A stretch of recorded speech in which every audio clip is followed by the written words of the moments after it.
Journey to Istanbul. It is early morning on a sunny spring day in April. Heathrow Airport, London, is busy, as usual. Hundreds of people are arriving, leaving, or waiting for planes. In the departure lounge of Terminal 1, a man is sitting reading a newspaper. He does not like airports. There are too many people, and he is always nervous when he flies. He looks at his watch impatiently. Then, he hears the announcement over the loudspeakers. British Airways announce the departure of Flight BE 570 for Istanbul. Will passengers please proceed to Gate 16 for boarding? Tom Smith picks up his suitcase and walks towards Gate 16. 20 minutes later, the plane is preparing to leave. It moves slowly across the airport to runway number 2. Tom is sitting looking out of the window.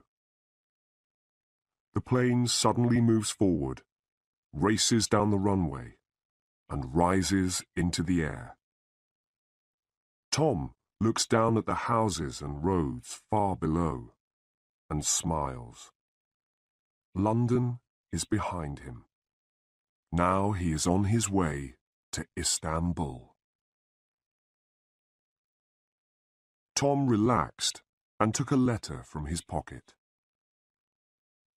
Resat Bey Apartment, 11-3, Kamarot Sokak, Ayazpasa, Istanbul.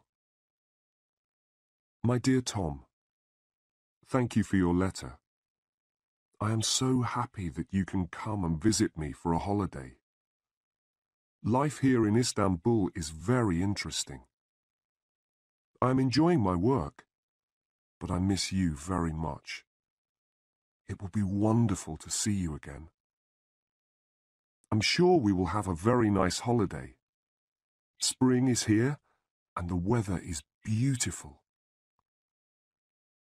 I have to work on Monday the 14th of April, the day you arrive, so I can't come to the airport to meet you.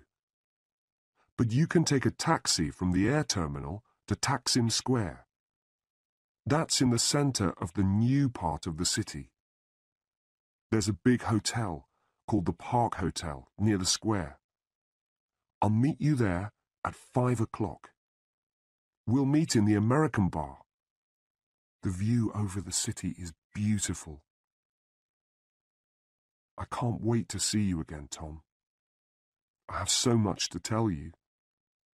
So remember, the Park Hotel, Taksim Square, 5 o'clock. See you on the 14th. Love, Angela. Tom sat for a moment, looking at his fiancée's letter. Then he put it in his pocket. He looked down at the green fields of France as the plane continued its journey across Europe. "Have you been to Istanbul before?" said a voice. It was the young man in the next seat. "No, I haven't," said Tom. "Have you?" The man smiled. "My home is in Istanbul. I'm studying in London at the moment. I'm going home for a holiday." "Really?" said Tom. "Where are you studying?" "At London University." The two men sat talking as the stewardesses began serving lunch.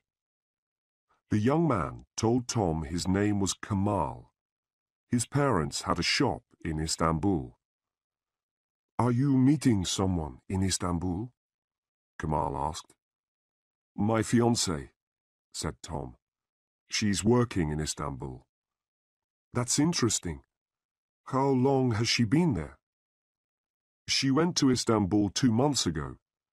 She works for a small company which is starting to export to England. She's making all the arrangements." Exporting always seems so difficult, said Kamal. It seems difficult, Tom agreed. But that's Angela's job. She's an expert in importing and exporting. Her father has an import-export agency in London, and she has worked for him for some years. She's almost completed her work in Istanbul now. The company has already started to send goods to England. She'll be coming back to London soon. What kind of goods do they export? Asked Kamal. All kinds of things.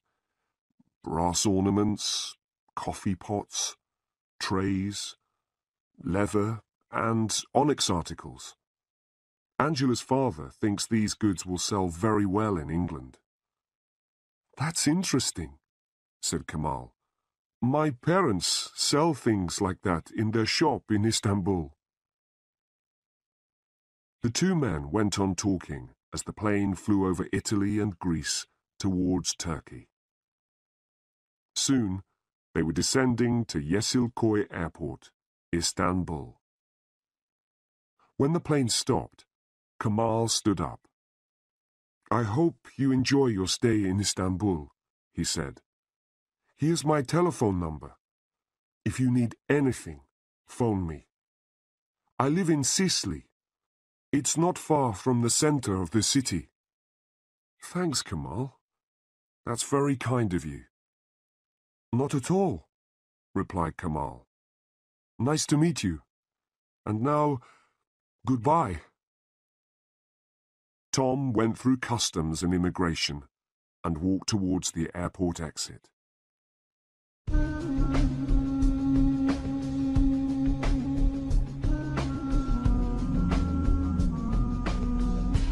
Chapter 2. The American Bar.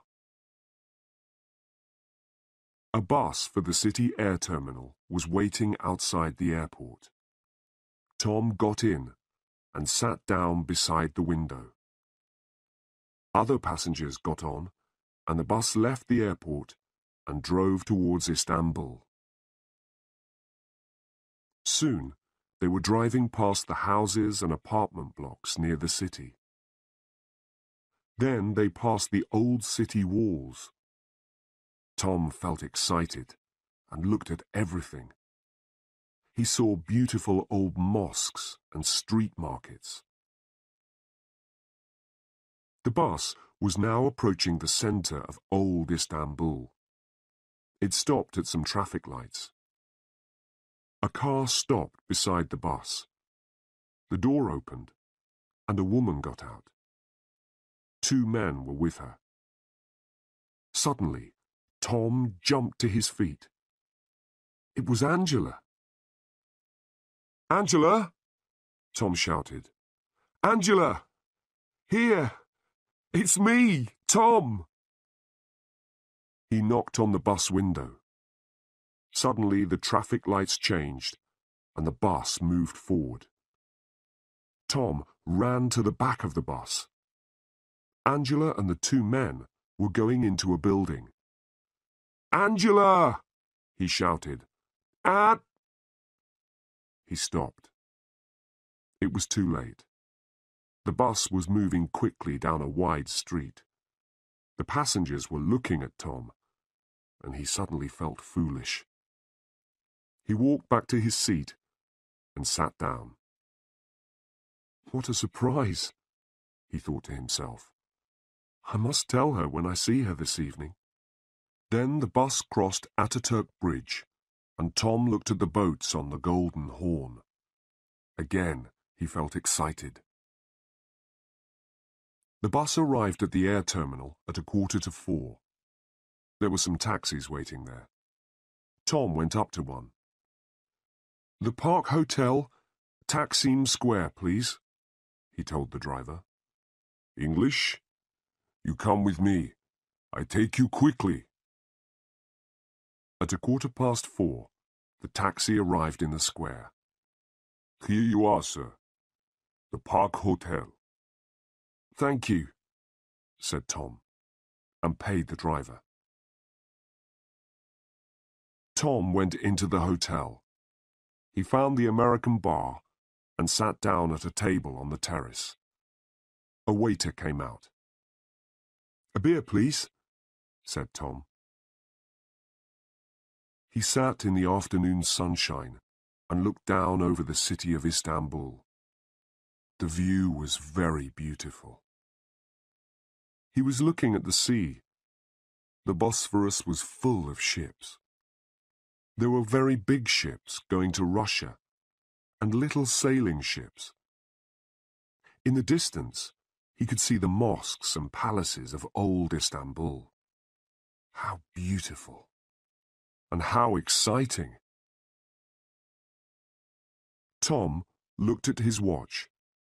It was nearly 5 o'clock. He got up and walked up to the hotel entrance. There were lots of people going in and out of the hotel, but he did not see Angela anywhere. He went back to the bar and ordered another beer. "Come on, Angela," Tom said to himself. "Don't be late." Just inside the American bar, a man in a grey raincoat was sitting at a table. He was drinking coffee and smoking cheap cigarettes.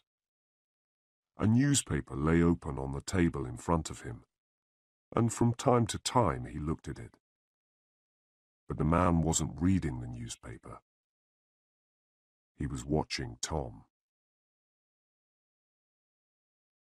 It was now 5:20. Tom sat in the evening sunshine. He looked at his watch again and waited. 5:30. 5:45. It was getting dark. He looked at the lights on the Bosphorus. Strange, thought Tom. Angela isn't usually late. Tom sat at the table on the terrace of the American bar, waiting for his fiancée. He waited and waited, and nobody came. And the man in the grey raincoat sat patiently inside the bar, smoking and watching Tom. "Another beer, sir?" asked the waiter. "No. Bring me a black coffee, please." "Have you a telephone?" "Yes, sir. Inside." Tom went into the hotel. There was a telephone beside the reception. Tom dialed Angela's number. The phone rang and rang, but nobody answered it. He put the phone down and turned towards the reception desk. "Excuse me," he asked the receptionist. "Kamarot Sokak. Do you know where it is?" "Yes, it's very near. Go out of the hotel entrance and turn right. Walk along the street, and Kamarot Sokak is 4th on the right." "Thank you," said Tom. Tom went back to the bar. He drank his coffee and paid for his drinks. It was now after 8 o'clock. Tom picked up his suitcase and left the hotel.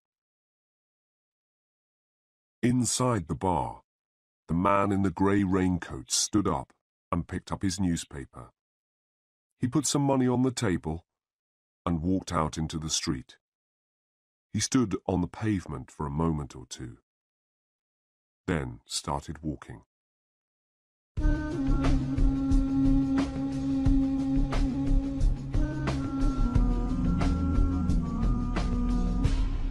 Chapter 3. A Shock. Kamarot Sokak was a narrow, quiet street of old apartment buildings. Tom walked along the pavement, looking at the numbers on the doors. There was only one street light, and it was difficult to see.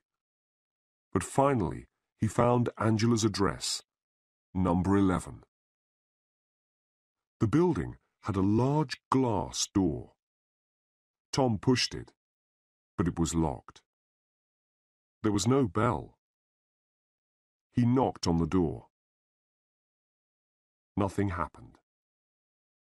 He knocked again, louder this time, and listened. Silence. Damn, he thought. He was impatient now, and worried. He stood back in the middle of the street and looked up. There were 5 floors, and all the windows were black. There was no light anywhere in the building. Angela, he said to himself. Angela, where are you? A short distance away, the man in the grey raincoat stood in a dark doorway. He was watching Tom, watching every move he made. Tom did not know what to do. He knocked once more on the glass door. Again, nothing happened. Finally, he picked up his suitcase. With a last look at the building, he turned and started walking back towards Taksim Square. Tom Smith, he thought to himself as he walked, you need a hot bath and a good sleep. Then you can decide what to do. The Park Hotel was expensive, but Tom remembered seeing 1 or 2 small hotels near Taksim Square. Finally, he was standing outside the Ankara Hotel. He went in. Good evening, he said to the woman at reception. I'd like a single room, please. The woman nodded. We have a nice room upstairs. Come, I'll show you. They went upstairs, and she opened a door. Very nice room, she said. It was small, but it was clean, and it looked comfortable. I'll take it, he said, and gave the woman his passport. The bathroom is along the corridor, she said. Breakfast is from 8 to 10 o'clock. Good night. Tom put his case down and sat on the bed. He suddenly felt very tired and unhappy. He was not having a good dinner in a nice restaurant. He was not sitting with the woman he loved. He was sitting alone in a cheap hotel in a strange city. For a long time he sat on the bed thinking, but I saw Angela. I saw her from the bus. Finally, he stood up. Okay, he thought. Tomorrow morning, I'll go to Angela's office and find out what has happened. There's a very simple explanation, I'm sure. I'll find out tomorrow. He had a hot bath and got into bed. He was very tired after his long journey, and soon fell asleep.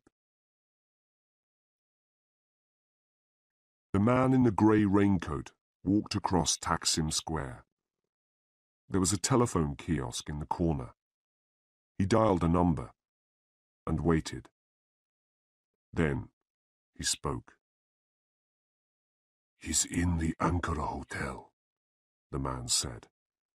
He waited at the Park Hotel, and then he went to the girl's flat.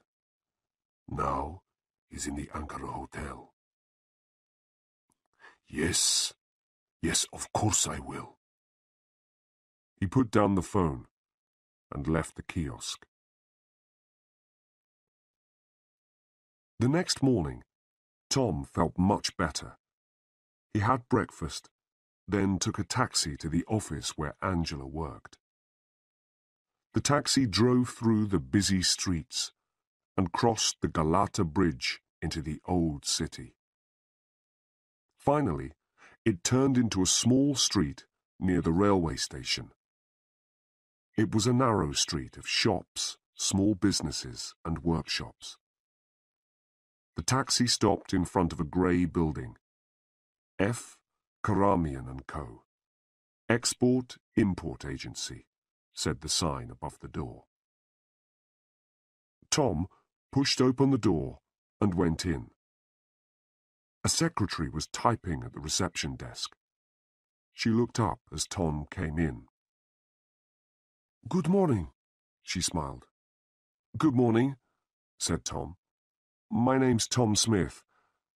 I'm looking for Angela Thompson. She's my fiancée. I arrived in Istanbul last night and waited for her, but she didn't—" The secretary was staring at him.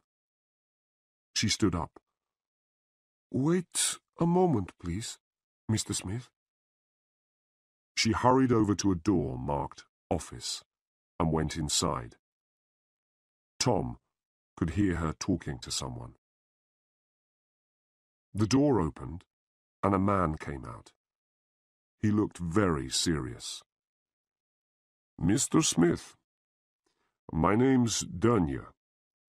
Please, come in." Tom went into the office. "Please sit down, Mr. Smith," said Dunya. "Look,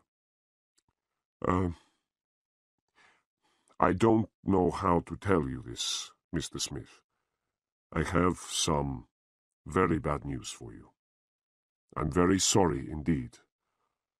But Miss Thompson, your fiancée, is dead."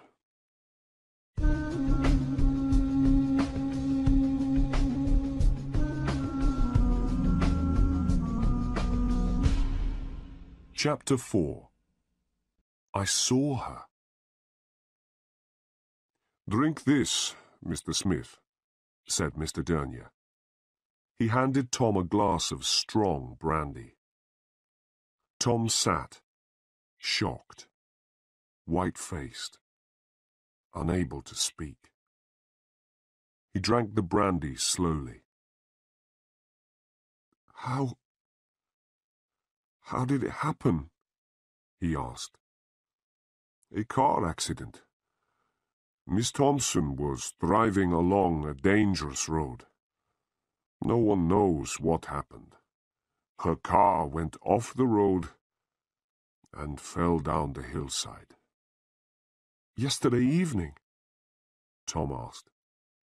"I beg your pardon?" "The accident. It happened yesterday evening?" Dunya looked at him. "Mr. Smith, the accident happened a week ago. Last Sunday, to be exact.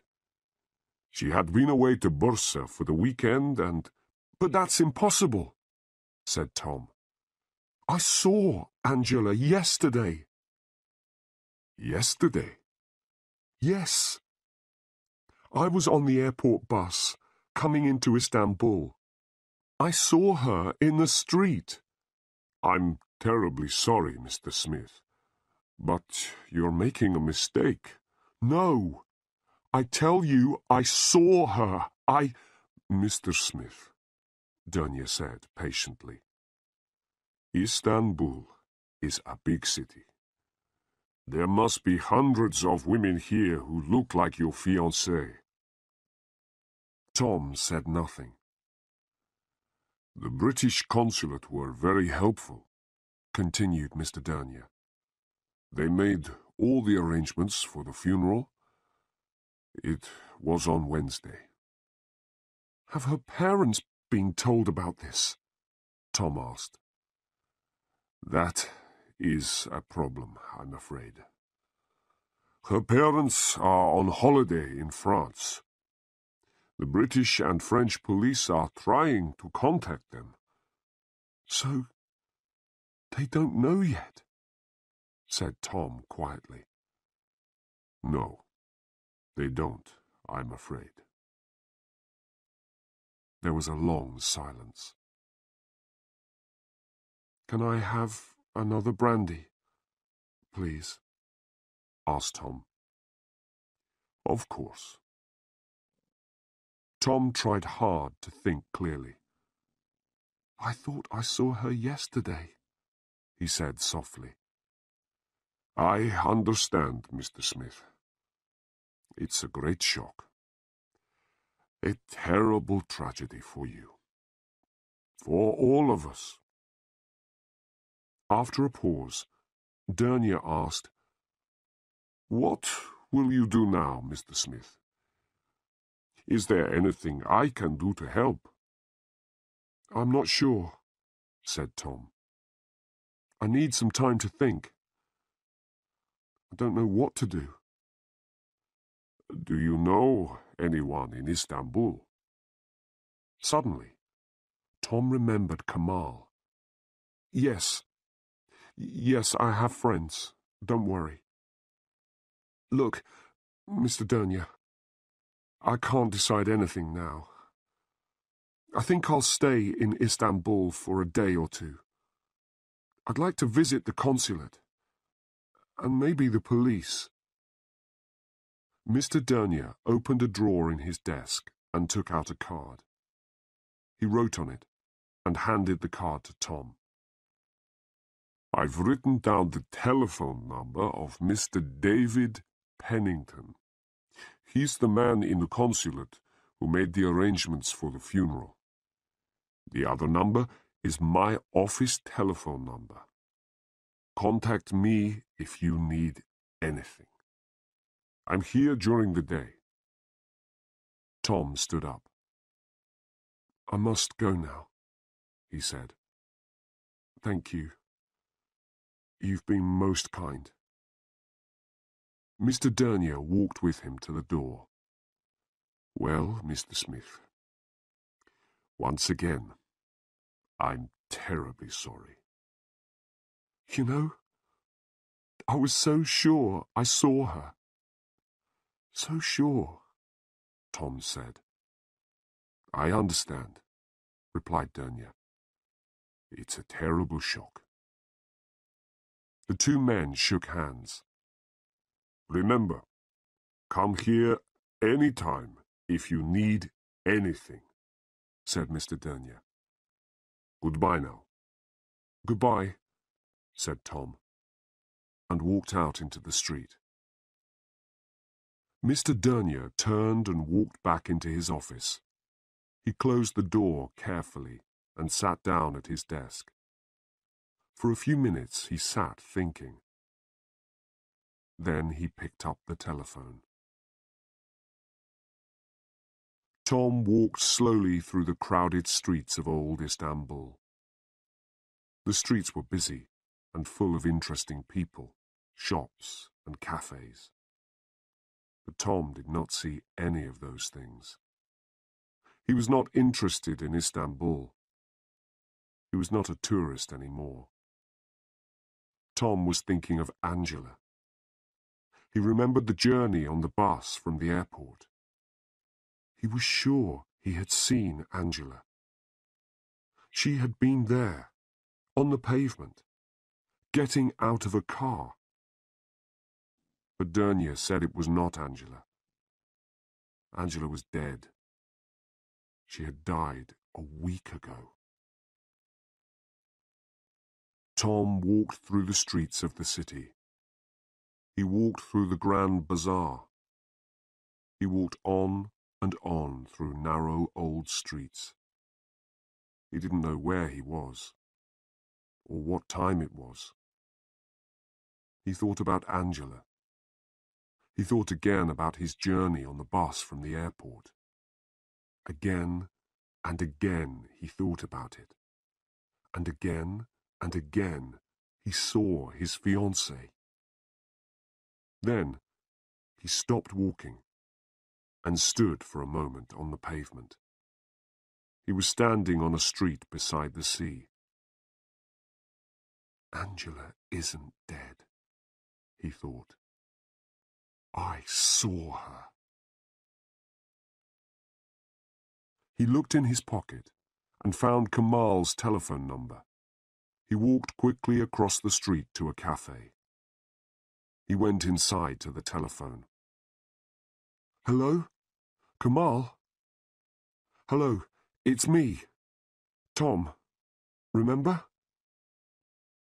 Yes, fine, thanks. Listen, remember you said I could phone you if I needed anything? Or something has happened. Can we meet somewhere?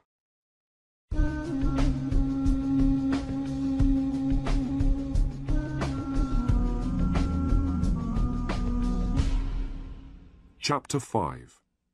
A Disappointing Day. So, said Kamal, you really think you saw her, do you?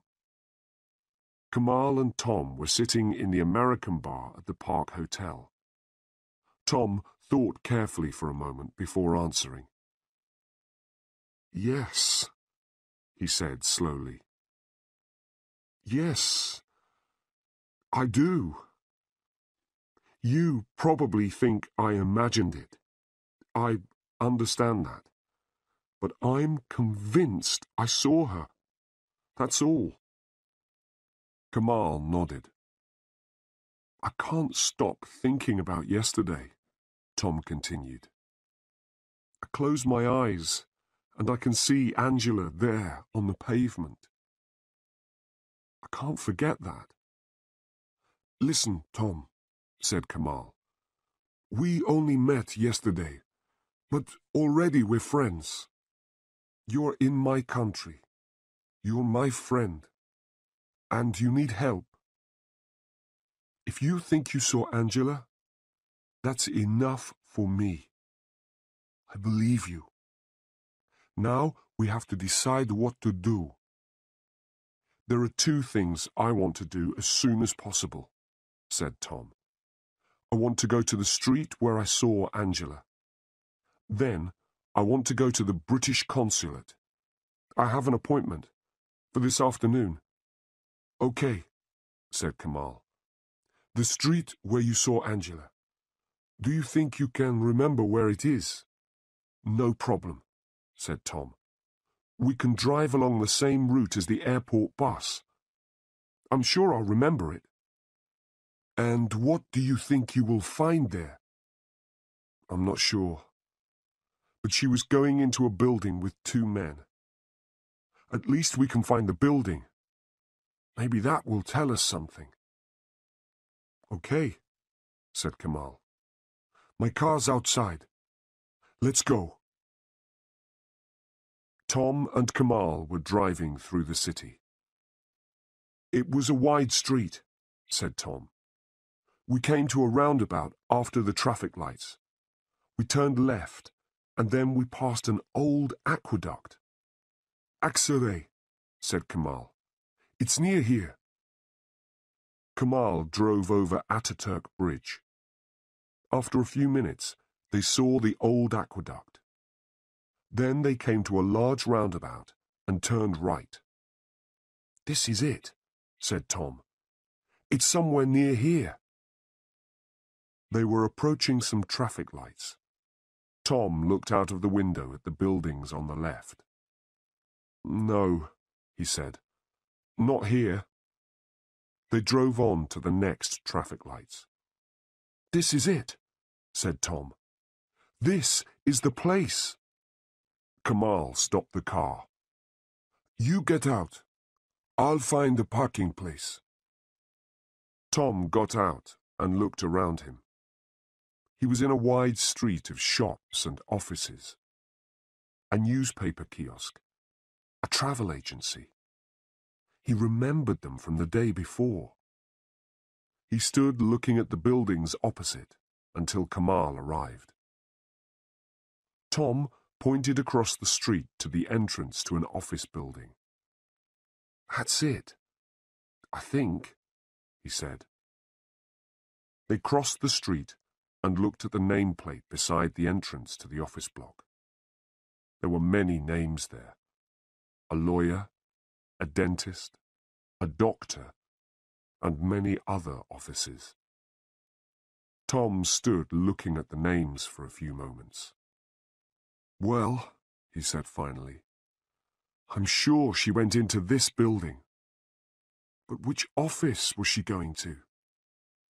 Was she going to see a lawyer? Or a dentist? Or a doctor? How do we begin to find out? Kamal took his arm gently, and they walked slowly back to the car. Listen, Tom, he said. You're going too fast. You can't expect to find out everything immediately. Wait until you see the man at the consulate. After that, we'll think about it.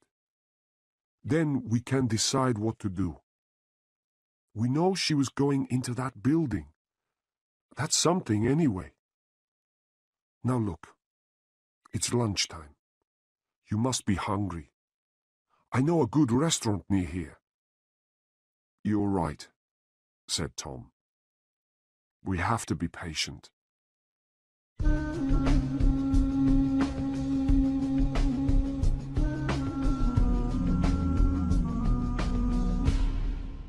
Chapter 6. Visit to the Consulate.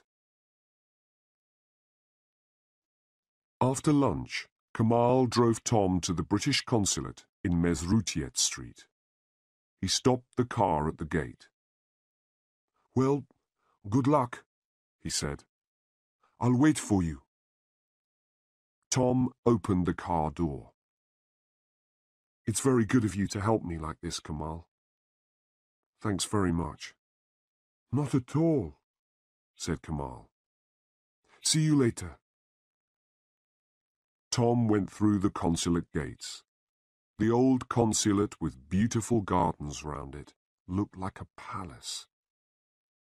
Tom pushed the big door open and went in. I'd like to see Mr. David Pennington, please, he said at the reception desk. My name's Tom Smith. I have an appointment. After a few minutes, a tall man wearing glasses came to meet him. Mr. Smith, my name's Pennington. How do you do? Said the man, holding out his hand. Tom shook Mr. Pennington's hand. How do you do? He replied. Come into my office, please, Mr. Smith.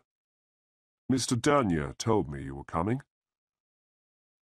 They walked up the beautiful staircase of the consulate and went into Mr. Pennington's office. Sit down, please, said Pennington. Mr. Smith, I'm very sorry about your fiancée. It was a great tragedy. Please accept my condolences. Thank you, said Tom. Mr. Pennington took 2 files from his desk. This is our report on the accident, he said, and this is the police report.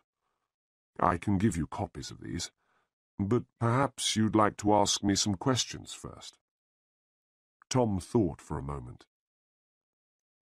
Mr. Pennington, he said, I think I saw Angela yesterday. Pennington stared at Tom. There was silence in the room. Pennington looked down at his desk. Then he looked at Tom again. Tom was able to hear the noise of the traffic in the street outside the gardens. For a long time, Pennington said nothing. At last, he spoke. Mr. Smith, he said, I don't think you fully understand. Your fiancée, I know, Tom interrupted. Angela was killed in a road accident last weekend. Her funeral was last Wednesday. Mr. Dernier told me that this morning. But I'm telling you, I saw her yesterday. Mr. Smith, I think you should read these reports carefully before you say anything more. He passed the files over to Tom. Can I get you a cup of tea or something? A cup of tea would be nice. Thank you. Pennington left the office. He came back a few minutes later with some tea. There was silence in the room while Tom read the reports.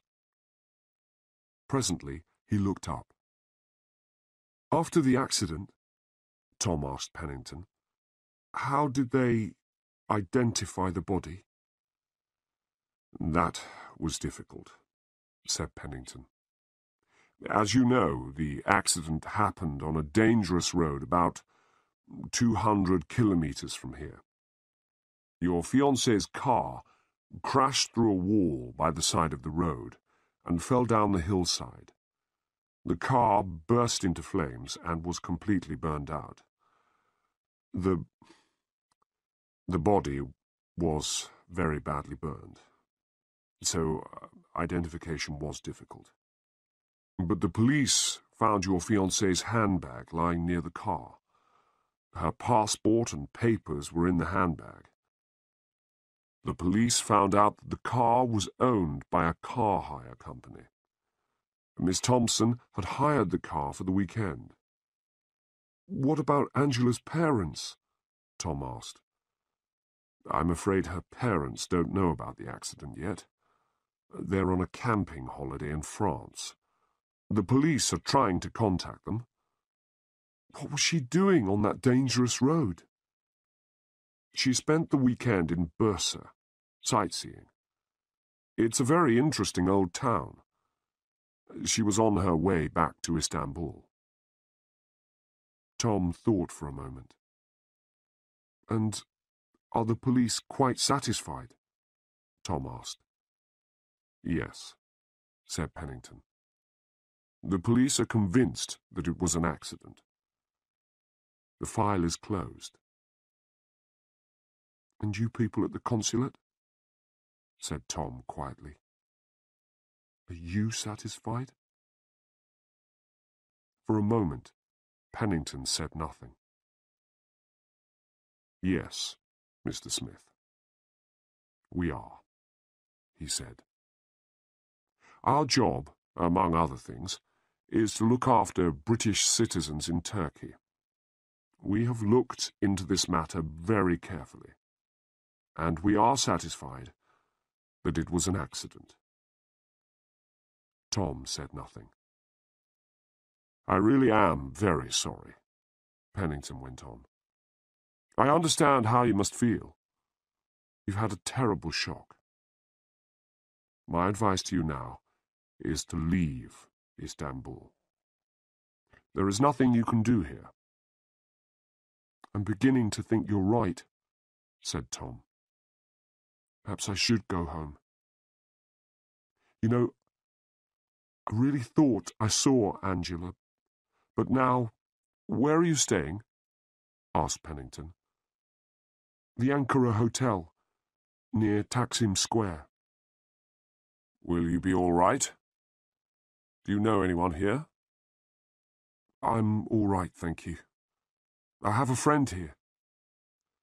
Well, Mr. Smith, please think carefully about what I've said. I hope you'll take my advice. If you need anything before you leave, contact me. I'll be glad to help you. Thank you, said Tom, standing up. Thank you for all you've done.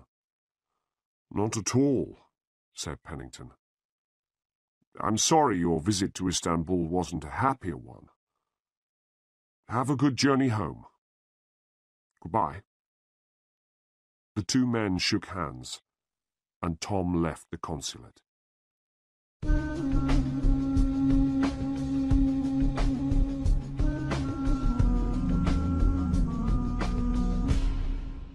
Chapter 7.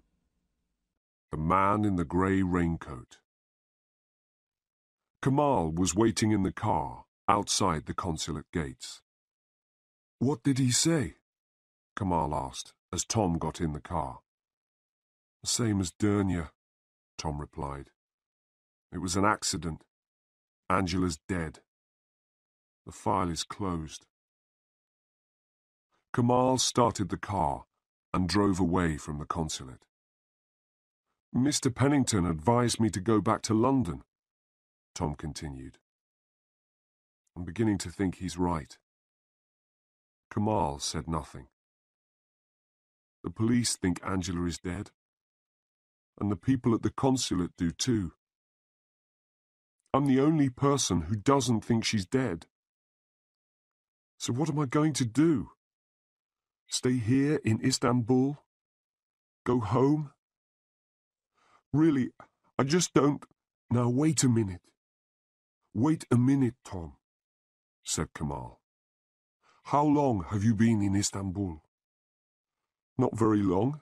You've been here less than 24 hours. And what has happened to you in this time? You've had a terrible shock. You've been told that your fiancée was killed in an accident a week ago. But you are sure you saw her from the bus last night. So now you are confused, and you don't know what to do. That's right, isn't it? Tom nodded his head slowly in agreement. Well, I'll tell you what you are going to do, Kamal went on. You're going to come with me to the Topkapi Palace. We can walk through the beautiful gardens there and think about everything carefully. Then we can decide what to do next. Tom smiled. You're right, of course. It has been a difficult day. Exactly, said Kamal. Now it's time to relax a little.